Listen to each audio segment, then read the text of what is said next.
First நான் என் வந்து classmate அவன். காலேஜில் நான் ஃபஸ்ட்டு அவனை பார்க்கும்போது எப்படின்னா ரோட்டில் தான் பார்த்தேன்.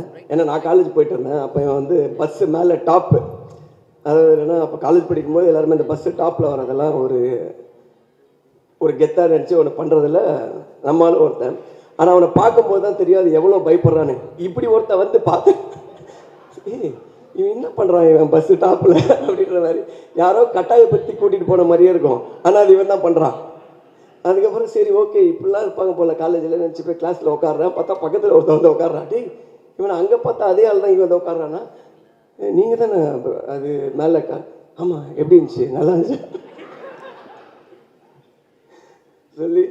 ஸோ காலேஜ்லேருந்து ரொம்ப புரட்சி தனமாக எதாவது யோசிச்சுட்டே இருப்பான். தனியாக போய் ஒரு நாள் ஒரு பையன் வரான், கீழே மச்சான் கீழே வந்து யாரோ போராட்டம் பண்ணுறாங்க அப்படின்னா. காலேஜில் என்ன போராட்டம் யார்? இவன் தான் சினிஷ் தான் போராட்டம். கீழே போய் பார்த்தா தனியாக நின்றுட்டு இருக்கான். தனியாக நின்றுட்டு எதுவோ மொத்தமாக மாற்ற சொல்கிறான். காலேஜ் டைமிங்கை மாற்ற சொல்கிறானா என்ன மாற்ற சொல்கிறான் எனக்கு தெரியல. என்னென்னமோ பேசுகிறான். மேலே இருந்து பசங்க வா மேலே எங்களை பார்த்து முறைக்கிறான். மேலே பார்த்து முறைச்சிட்டு அதுக்கப்புறம் மேலே என்னென்னமோ கூப்பிட்றோம். அதுக்கப்புறம் மேலே வந்து திட்டுறான். ஏண்டா ஒருத்தர் இறங்கி யாராவது ஒருத்தர் ஆரம்பிக்கிறேன்னு ஆரம்பித்தேன், நீங்களாம் வரணும் இல்லை, எங்கே வரணும் இல்லை வாடா உட்காரான்னு சொல்லி அப்போத்துலேருந்தே சொல்லிவிட்டு என்னென்னா நமக்கு என்ன ஒப்பீனியன்னா கன்ஃபார்மாக இது வந்து வேலைக்கு ஆகாது, பெஞ்சை மாற்றிட்டேன், இதுக்கப்புறம் என் பக்கத்தில் உட்காரக்கூடாது சொல்லி.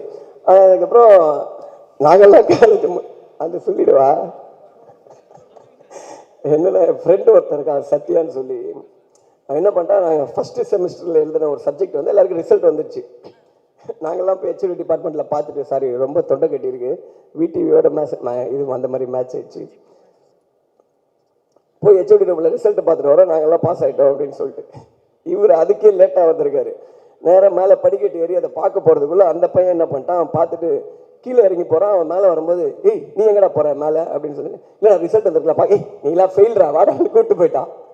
கூப்பிட்டு போனதுக்கப்புறம் ஃபஸ்ட் இயர் முடிஞ்சு ஃபெயிலுன்னு அப்படி உட்காந்துருக்கேன், எல்லாம் முடிஞ்சு. அதுக்கப்புறம் second sem எழுதுறவங்க, third sem, fourth sem, எல்லா செம்மும் இவர் வருவார். அந்த அட்டெம்ப்ட் எழுதிட்டே இருப்பான். அட்டெம்ப்ட் எழுத ஆனால் இவர் ரோல் நம்பரே வராது கிளாஸில். பார்த்து தனியாக உட்கார வச்சு எக்ஸாம் எழுத வச்சுட்டே இருப்பாங்க. அப்புறம் 3 வருஷம் கழிச்சு யூனிவர்சிட்டியில் போய் செக் பண்ணியிருக்காரு. அப்போ தான் தெரியும் ஃபஸ்ட் செமிஸ்டர்லேயே பாஸ் ஆகிருக்காப்புல.